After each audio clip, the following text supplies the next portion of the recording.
एआईयूडीएफ से जुड़े जमीयत उलेमाए हिंद के आसाम में जनरल सेक्रेटरी मौलाना फजलुल करीम कासमी ने कहा है कि हमारी तंजीम इस बार अजीम इत्तेहाद को पूरी तरह से हिमायत करेगी। मौलाना फजलुल करीम ने कहा है कि इस बार फिरका वाराना जमात बीजेपी को असम से उखाड़ फेंकना है, इसलिए हमारी तंजीम भी घर घर जाकर एआईयूडीएफ और कांग्रेस के अजीम इत्तेहाद के लिए काम करेगी। इतनी नफरत फैलाई गई है, हर कौम में, हर जाति में, हर गोत्र में ये ऐसी नफरत फैलाई गई है, कोई किसी के साथ रह नहीं पा रहे हैं, कहीं भी जा नहीं, दंगा हंगामा सब कुछ ये सब जो हो रहा है, तो इसके ख़िलाफ़ अब आसाम के पूरे इलाके के जनता सब इकट्ठे हो गए हैं और सब लोग ये चाहते हैं कि भाई बीजेपी का सरकार नहीं चाहिए। और जमीयत की तरफ से ख़ास तौर पर हम लोग ये कहेंगे पूरे आसाम के लोगों को,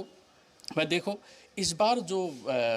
इलेक्शन होने जा रहा है ये काफ़ी हमारे लिए अहम है, जनता के लिए अहम है, इंसानियत के लिए अहम है।